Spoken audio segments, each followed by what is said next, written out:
Hello everyone, and welcome to the Gringa Bruja Introduction to the Tarot class. My name's Katrina Rasbold and I'm the Gringa Bruja. Now, when we look at an introductory level tarot class, there are so many things to consider that we could really just be here listening to hours and hours and hours of instruction, and eventually that might be what it turns out to be. But what I wanted to include for you today are just some key points that honestly I wish that people had pointed out to me when I first started reading the tarot, and these were things sometimes I didn't pick up until I'd been reading for many years. So I just want to share some little pointers with you that might help get you into tarot reading faster, or maybe improve your game where you are right now. Just a little bit of history. I am the author of Tarot for Real People, which you can see linked down in the comments, and I've been reading tarot cards for around 35 years. So not my first rodeo, done this a little bit, and invariably the tarot has proven to me to be a wonderful oracle, very insightful on both a psychological level and a precognitive level. So we're going to look at some ideas about tarot cards. Some of this will be very elementary to some of you, and some of it might be new information. So let's just run through what the tarot is about and just some very quick ideas about it. There are three basic components to the standard tarot deck. Now, one thing to bring out quickly is that tarot, T-A-R-O-T, is not pronounced in a way that rhymes with carrot. It's not tarot. So don't go into your local fancy metaphysical store and say that you'd like to see their tarot cards. It's pronounced tarot with the accent on the end, or tarot with almost a balanced accent between the two syllables. And you'll actually hear me say it interchangeably. I like both just as well.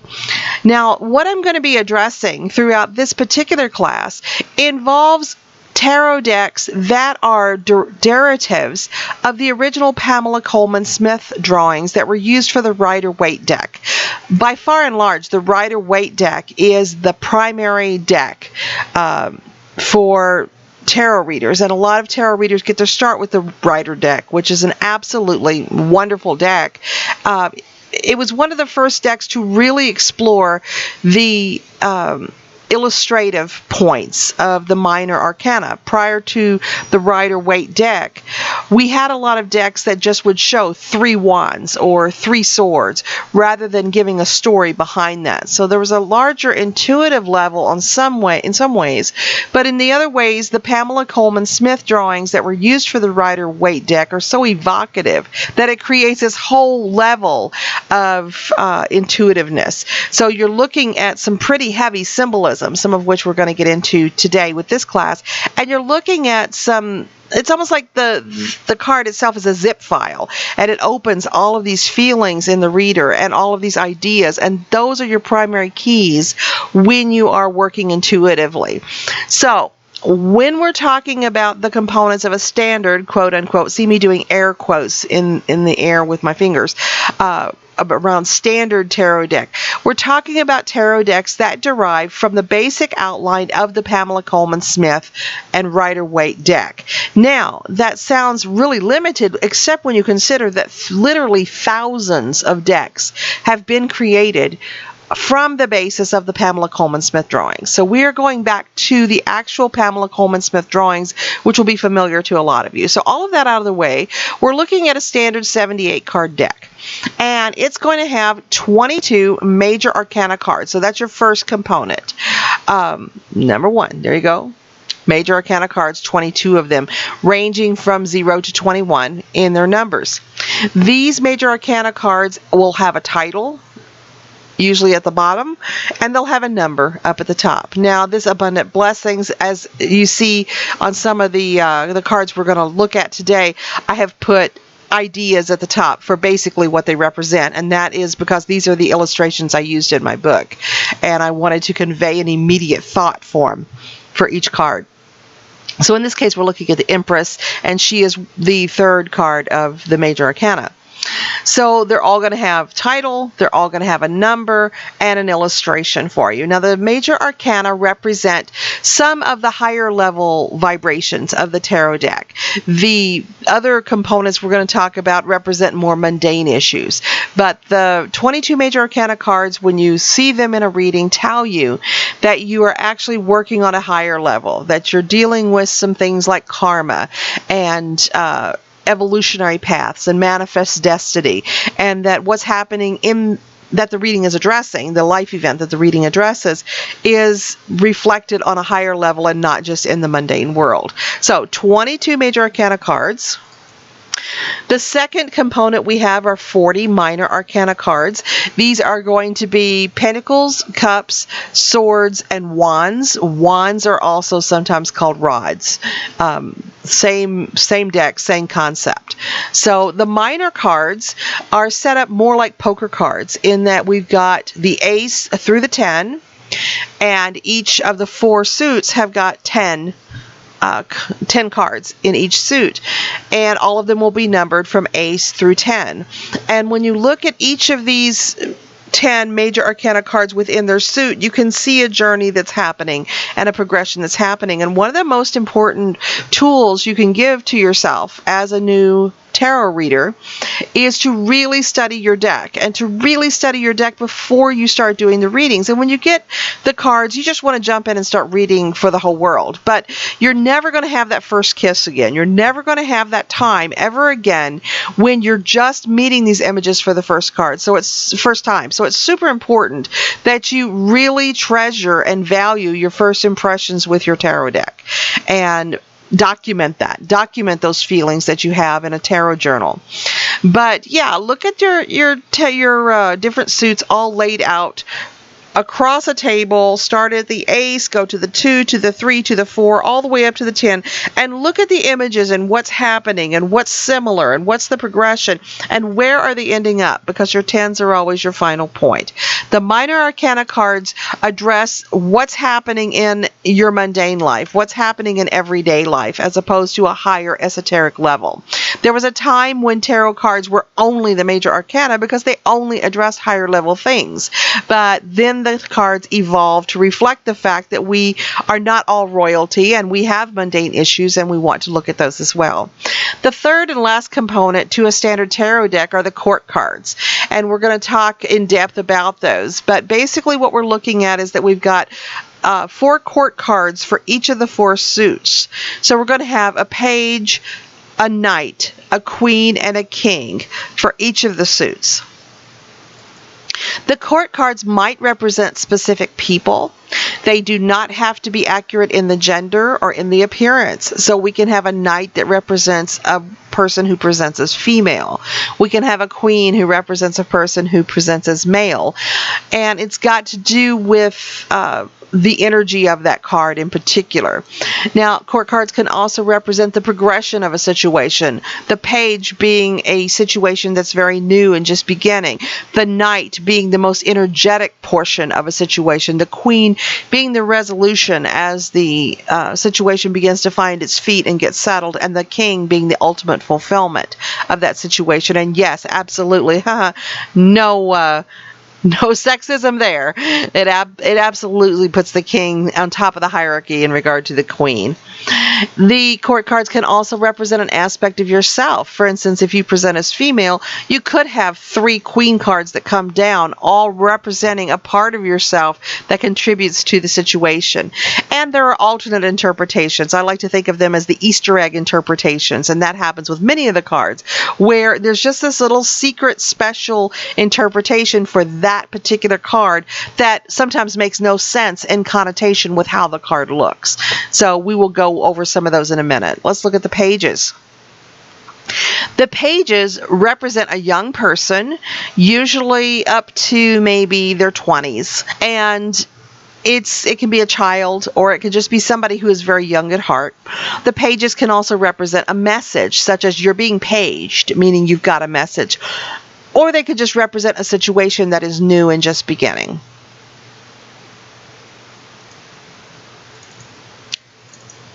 Knights represent a younger adult, usually from age 20 up to maybe age 40, depending on the mindset of the person. It's usually a person who is involved in action of some kind, a very motivated person. And the Knights, as a result of that, almost always represent an energy shift of some kind, depending on the actual suit. So if we have a Knight of Cups, that would represent an emotional energy shift, because the suit of cups relates to emotion. If we had a Knight of Swords, that would represent an energy shift in your obstacles or your problem-solving capabilities, because that is the domain of the swords. In the case of Pentacles, that would be an energy shift in your money, in how you handle finance, in your securities. And if you had a Knight of Wands or Rods, that would mean an energy level shift in actually your energy, or in your academics, or in your analytical approach to the world. The Knights can also represent taking action of some kind, because they are very action-oriented cards. The Queens represent sovereignty. This is when a situation is just finding its feet and is beginning to show fruit, to bear fruit, to be stable. They can also represent a mature woman who is, I'd say, 35 on up. And they can also just be a human behavior, because the Queens really speak to different behaviors of people. The Queen of Swords, for instance, can look very shrewd and very formidable. And it can be that type of energy lent to a situation. The Kings represent the mastery of the suit. So if we have the King of Wands, we're talking about somebody who is the master of their energy, or the master of academics. If we have somebody who is a King of Swords, they are a master of protection or of defensiveness. If we have a King of Cups, they're the master of the emotions. So it masters the energy of the suit. Can also just be a mature man, 35 years or older usually, and it represents the dominion over a situation through that mastery. Another way that the Pamela Coleman Smith drawings evoke feelings within us is through the use of colors. You will notice very deliberate color assignment in the Pamela Coleman Smith based cards. And one of the primary colors that's used is red. Red conveys passion, and you'll see red used very deliberately throughout the deck when they want to evoke a very strong and passionate approach. The Magician, for instance, here is cloaked by red, which means he is fueled by the passion for his work and the willpower that comes through the passion and dedication to what he's doing. The Eight of Cups also has a red cloaked figure. I mean, for all we know, this is a different version of the Magician. And he is walking away from full cups and going up into the mountain where nothing is assured. So this is about sacrifice. This is about the giving up of a known benefit for a higher level retreat, to go see what's out there, to take a chance. And he's doing so cloaked in the passion. The Student card, which is the Page of Pentacles, he's got passion around his head and around his shoulders, and is studying this pentacle that's in his hand, and that reflects the passion that's present there. So anytime you're seeing a card with a lot of red, look at where the passion lies, and that'll tell you a lot about that card. Let's look at yellow. Yellow is another very prominent color used in the Pamela Coleman Smith drawings. And yellow means joy and happiness and promise. And you'll notice a lot of the backgrounds in the Pamela Coleman Smith drawings are very bright yellow. And that always brings with it a promise of good things that are to come. So always look for the vibrance of the yellow. Yellow almost never portrays something bad. It's a very joyful and uplifting color. And even with the Seven of Swords, which is a difficult card to interpret sometimes, this is a person on a battlefield who is picking up the swords of the dead and moving off with them, deciding what to take with him and what to leave behind. So it's a card of tremendous discernment, but there is promise of positive moving forward in the background. Plus, look at this. He's got passion on his feet and passion at his on his feet and at his head. So he has got a balanced passion between the two ends of his body. So we also take that into consideration when we are processing the card and the interpretation. With Harvest Home, the only place really that you see a prominent red is on the tops of the houses or the castles. And the Four of Wands means a joyful, happy, and passionately crowned home. Well, all with that beautiful yellow gold background to represent the promise of good things to come. Black is also frequently used within the tarot deck, the standard tarot deck, to convey a sense of anxiety or sadness or fear or worry. Almost every card in the deck that has black as the background has some real challenges to it, such as the destruction of the Tower and the anxiety of the Nine of Swords, the impoverished and sad feeling of the Five of Pentacles, of being disenfranchised. So when we look at the use of the colors, for instance, in this one, we've got all three. We have a person who has tremendous passion who's being tossed from a lightning-struck building, and yet look at how the person who is passionate is really covered by the yellow yods, which bring the promise of what's to come. They're probably going to fare better than this person over here. Also look at the fact that the lightning that is striking the Tower is yellow, which conveys promise of joyful things to come and happiness. So we know that when the Tower comes, there's going to be destruction, but in order to build something better. When we look at the use of the colors down here, we can see these two impoverished people who, according to the picture, are not looking up and seeing the help that's available in the church behind them. And yet there's yellow here to represent the promise of the help that is there, and they are ignoring it. So you take all of those things into consideration when you're doing your tarot reading. Another thing we look at as we study the Pamela Coleman Smith drawings is the deliberate positioning. There are some really very specific ways that the figures in the cards are arranged to also wake up your interpretations and bring greater depth to them. For instance, people look at the star, and the first thing they do is study the classic interpretation, which means basically the Star of Bethlehem. Set a goal, move toward it, be inspired, allow the heavens to guide you.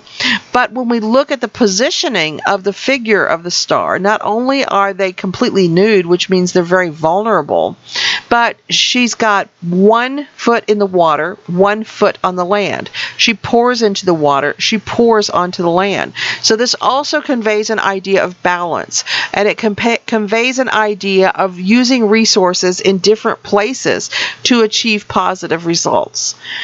Down here we have the card of the Six of Pentacles, and we can see the, again, discernment of this figure cloaked in red. So he's wearing his passion very proudly, using purple at the top, which is a color of royalty, giving to one and not giving to the other, or not yet giving to the other. This is again about discernment. It's about having enough and choosing very carefully where your abundance is going to go. When we look at the Eight of Swords, we see some very deliberate positioning and a really strong message, because she has got water flowing below. Water represents emotion. Almost always in the tarot, water will represent emotion and intuition. She's cloaked in her red, so she's very passionate. She's got access to intuition, and yet she is bound. She can't move. She uses her intuition to know that she's surrounded by danger and obstacles. The swords are all around her, but she's blindfolded and she's bound and she can't move. And what she can't see is that if she relaxed, took in a deep breath, and let those bindings fall away, took off her blindfold, freed herself, she could walk straight out of the obstacles and be completely clear. So there's a huge message that comes along with this, whereas too many people read the card as just being restricted from movement. You are restricted from movement, but it's almost a voluntary restriction of movement, because you could do something to take yourself out of that situation if you chose to do so. We also, on each card, want to look at the number value, and we can look at the spread when it goes down and see if we have a predominance of threes, a predominance of eights, a predominance of twos or ones, and look at the numerological value that's being reflected in the cards that were used for the spread. So always look at your numbers as well. If you get a number that's over 10, you want to break it down to a single digit number. So if you get 14, that would be a 5, and you would count it in with the 5s. If you get 22, for instance, that would be, or 21, that would be a 3, and you would count it in with the 3s. So always look at your number value as well. Look at your number themes. When you do the study of your tarot deck, pull out all of the 2s. Put them side by side. What is in common about the 2s? Pull out all the 5s. Lay them side by side. What is similar about all the 5s? And I'm serious. If you really want to make a concerted study of the tarot, read your cards for yourself as well. Don't read them for interpretation. Study them. See where your common